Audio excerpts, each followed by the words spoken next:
Hello, friends of SuperLuchas. Once again, we are here in your podcast Con Límite de Tiempo. And, well, we have the honor of having Mr. Ernesto Ocampo, Editor-in-Chief of SuperLuchas, with us. Ernesto, thank you very much for joining us. Hello, Apolo. How are you? Good.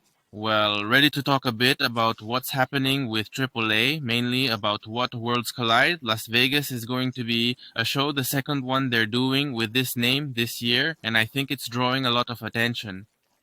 It's interesting that they've decided to do another Worlds Collide show, but apparently it's because what they want is to have more material for a television channel for AAA, and what better way than by doing another show in the US territory? In other words, they're looking for a channel. In the United States or in Mexico? In the United States, because something important that's happening right now with AAA, with the shows they've broadcasted and the reception from the audience, is that there's a lot of interest. It's a greater interest, obviously, than Evolve and possibly greater than NXT. It's likely that AAA in the short term will become the third brand of WWE. In fact, they say that the best WWE show of the year was precisely Worlds Collide. Many have described it that way. Yes, and it's curious why it was. Because it was a show that focused on wrestling, not on stories outside the ring, which is what you mainly see in WWE. In WWE, we see perhaps very interesting feuds that can become exciting, something like when we saw Roman Reigns against Cody at WrestleMania. Well, yes, it's one of the most important things in recent years, but if you look at the wrestling itself, the match was bad, and almost any main event you see from WWE is bad. They're neglecting the sector of fans who like wrestling, which is the sector of fans that have gone to see AEW, where they're focusing more on what's done in the ring. And before we get into a bit more detail about this, how have you seen precisely what WWE has done with AAA? Well, we've already seen a lot of collaborations and changes, and even that Triple Mania is considered the best in many years, although they also say this was the Worlds Collide 1.5, right? Something like that? Well, as we mentioned in the podcast, Milton and I, it's not the same anymore. It's not the same company. It was like a total reset. And also that time I said it gives me mixed feelings because on one hand, it stops being the Mexican wrestling product we're used to. But on the other hand, that's not so bad because the quality of AAA had dropped a lot. And now it seems they're going to get all the budget they didn't have before for production, and also the direction that the wrestlers didn't have before.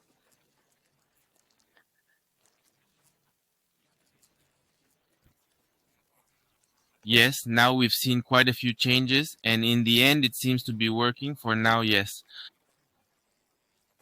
We have seen good things. It's no longer an itinerant company like we saw years ago, but in reality, it had stopped being that since the pandemic when they focused more on doing a limited number of shows for television and selling the rest of the shows and wrestlers to independent promoters who for now continue with that business model. It's possible that will end, that eventually they won't sell anymore. But for now, independent promoters should take advantage of having basically WWE wrestlers at shows in Mexico. And that's drawing a lot of attention right now. Specifically, wrestlers have arrived like, well, maybe the Garzas are very well known right now since they were in Monterrey, El Grande Americano, who have already been announced, right? In the events that have been in Mexico City, where Natalya has come, etc., who have been seeing all this, and well, I think in the end, it's what's drawing attention and what got the Arena Ciudad de Mexico filled, because on other occasions they've had good attendance, but it had been a long time since there was a total sellout at a Triple Mania. Yes, well, although also a large part of the audience was not from AAA, it was WWE's audience who went to see this new proposal. Well, let's get into the matter of what the event is to talk a bit about these matches. Well, now I do see a bigger mix of WWE wrestlers with AAA, including several from the main roster and who are not the Latinos.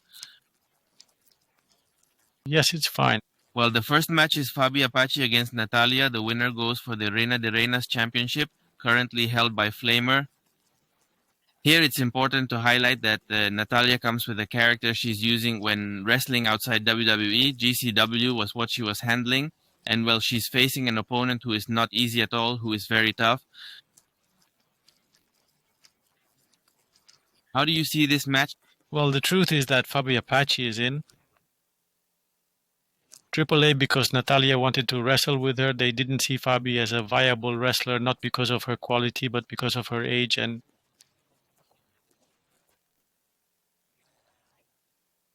they don't see her as a young promise, but as a veteran. But she has made a good impression because she is the highest quality wrestler in the AAA roster. And this is possibly going to be the match of the night. And the next match is La Parka, or LA Park according to this. Octagon Jr., Niño Hamburguesa, and Mascarita Sagrada against the Latino World Order, which is Cruz del Toro and Joaquin Wild, who will be complemented by Lince Dorado and Mini Abismo Negro. Here, well, it seems like a kind of relevos de locura, right? More or less, yes. What has caught the most attention here is that they put the photo of LA Park when he was La Parka in WCW to promote this match, which looks like a mistake by the design department. It could have also been. Maybe on purpose, because. And in the past, this has been done. They even did it in AAA to promote La Parka AAA, because the idea is that since they hold the rights to the character, they can do what they want. And also with that, it causes noise. And everyone has been talking about that match because of the mistake, which, as I say, could have been a mistake. Can you imagine that maybe this new Parka might appear with a team from that Parka of that time?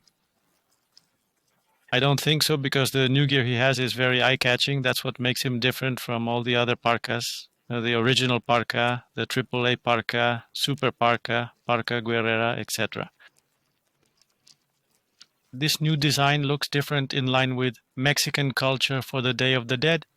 It's also worth noting that Octagon Jr., he got injured at the last event in Monterrey, and we don't know if he'll be able to be there. If not, he will be replaced.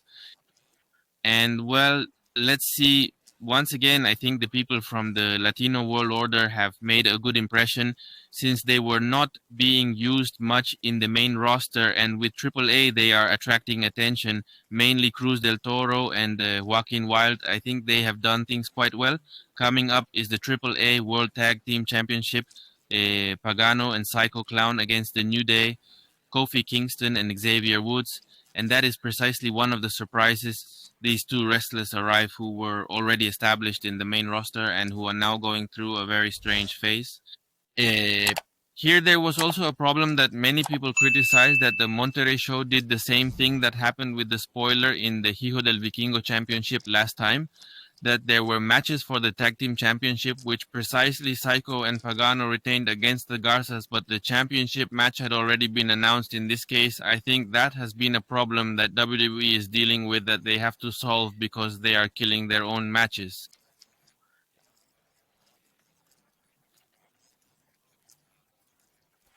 The main problem is that sometimes they make some decisions in the United States office without taking much into account the creative section that is being handled in Mexico.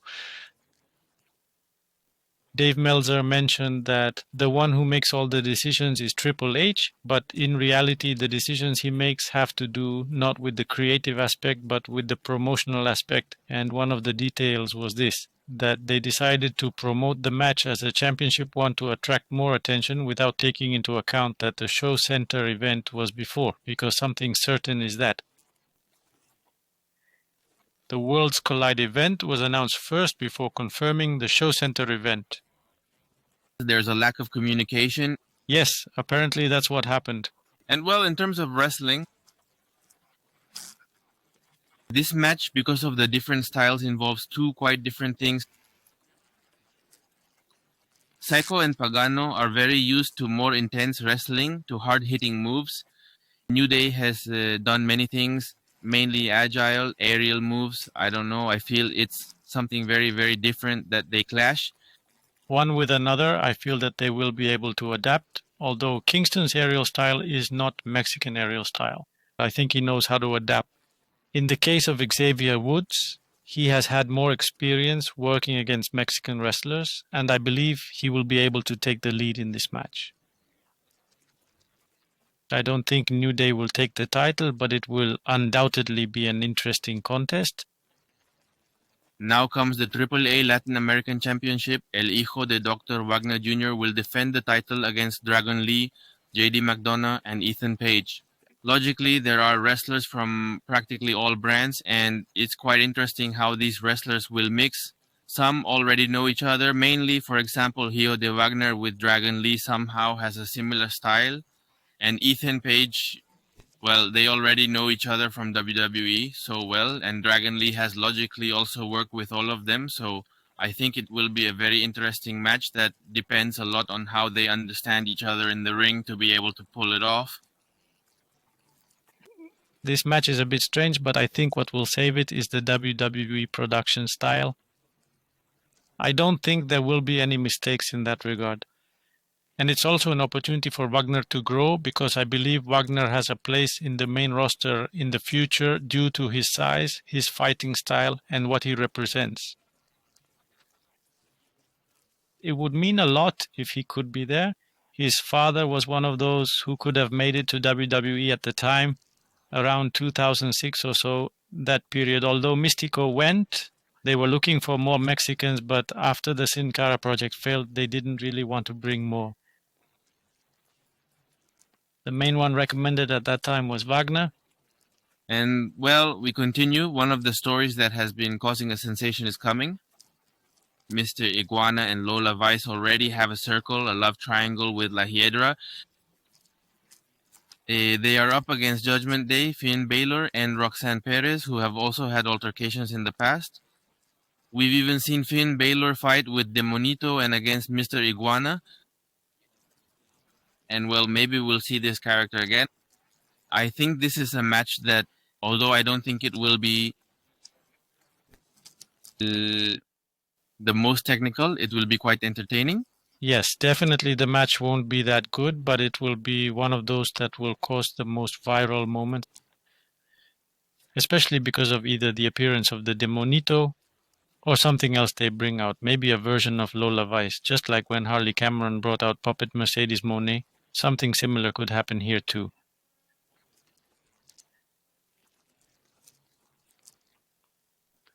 To counterattack the Demonito, whatever they do, it's going to be fun. I think the moment of Mr. Iguana has passed. Many still keep talking about him, mentioning him. I also feel that it hasn't been enough, like when the boom happened precisely in the previous edition.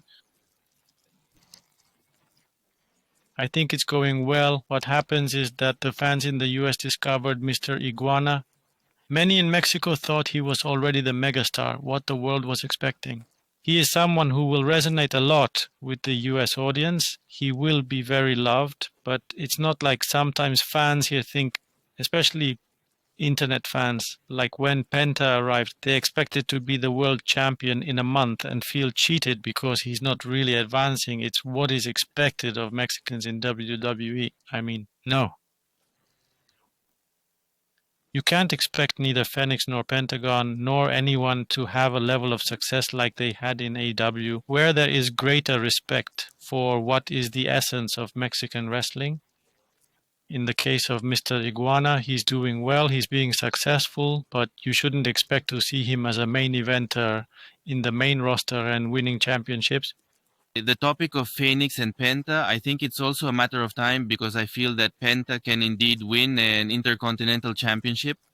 Maybe the US one, I don't know. I don't think the World Championship, but it would be great. And I think right now Phoenix, with the alliance he's having with Andrade, I think they're doing things well, and why not? I do feel they can take the Tag Team Championship, not a very long reign, but to have the belt in their hands for a while. Well, Penta might win some minor championship, but you also have to consider that he's no longer a youngster. He's already a veteran. They compare him to John Cena. I recently read someone saying, no, John Cena didn't win a championship when he had been in the company for 2 months.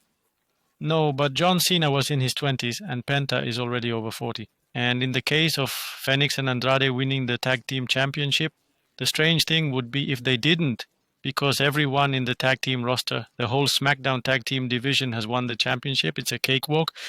And that's considering is the best division there is in WWE. And speaking of championships losing value, we arrive at the main event, the match for the Mega Championship, which I believe has truly regained the value it was given, and precisely Alberto Del Rio gave it that value that many felt was forgotten. Because even though El Hijo del Vikingo was champion and defended it in many places, it didn't feel like it shone as much. And now it's back in the spotlight, and El Hijo del Vikingo will have to defend it against Dominik Mysterio in a match that has been drawing attention because everyone is eager to see Dominik and to see El Hijo del Vikingo in a very strange situation where the idol that was here in Mexico, the Vikingo, is now one of the most hated, and everyone is supporting Dominik, who is the villain of the story. Here, what we need to see is how the fans in Las Vegas receive El Hijo del Vikingo, because just as he has been hated here, he has been loved in the United States. The trend might change or it might not. I feel they are doing a good job with El Hijo del Vikingo, and for now, the best thing would be for him to keep the championship. Dominik doesn't need it. It might have been a good idea for him to have it at Triple Mania, but right now, it would be better to maintain the pressure with El Hijo del Vikingo as champion. We'll see. I feel like Dominik will end up taking it, but honestly, I don't know what's going to happen. And precisely during these days, there's been a lot of talk about the absence of one of the fans' favorites. And I'm not talking about Alberto, I'm talking about El Grande Americano, who is over with the Mexican fans. I would really like you to comment on how you've seen the evolution of this character, who at first wasn't really to many people's liking, and now is a phenomenon, and I think he won't return to his previous holder. Yes, as I mentioned in the other podcast, the best thing that could have happened in the case of El Grande Americano was Chad Gable's injury, because the character was completely renewed with someone who knows how to speak Spanish, who interpreted it more as a parody rather than an insult, and that's why it succeeded.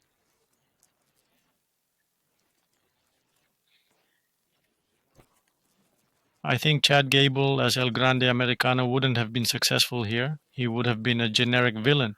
I think the fans would have hated him. They would have despised him, unlike the current Ludwig Kaiser, whom the fans love in Mexico. Here, I think.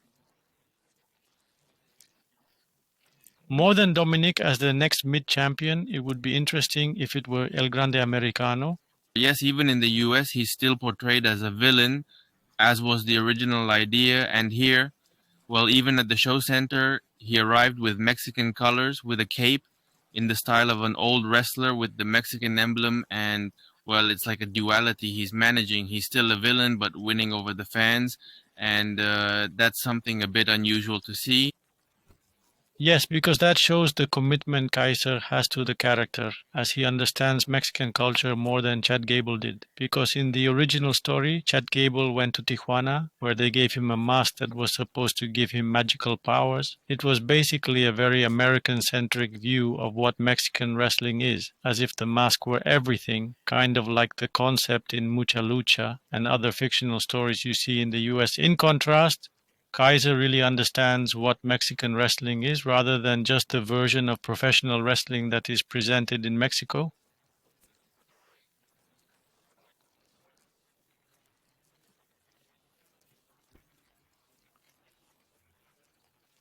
And do you think he was needed at this event, or was it fine to leave him out?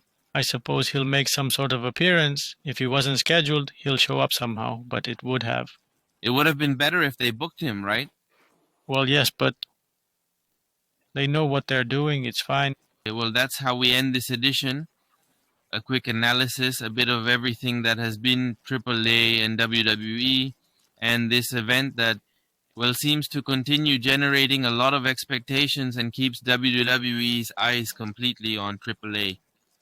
Anything else you'd like to add, Mr. Ocampo? Just that this is like the spearhead of what I mentioned at the beginning, that AAA could really become WWE's third brand. NXT has failed to grow primarily because when they create a star, that star is moved to the main roster and they are back to square one. NXT has really good storylines. It's very well managed by Shawn Michaels. They probably have some of the best match finishes in the wrestling industry today, but it's like no one is interested in NXT because they're not authentic. It feels very, very mechanical because most of them are young people who are just starting out, and as soon as they start to stand out, they leave. On the other hand, AAA already has a different flavor. It already has stars. With more experience, it has veterans, it has different kinds of characters, and if they manage to get a good TV contract, they could totally surpass NXT. And on top of that, In some way, they're looking to create something in AAA, right?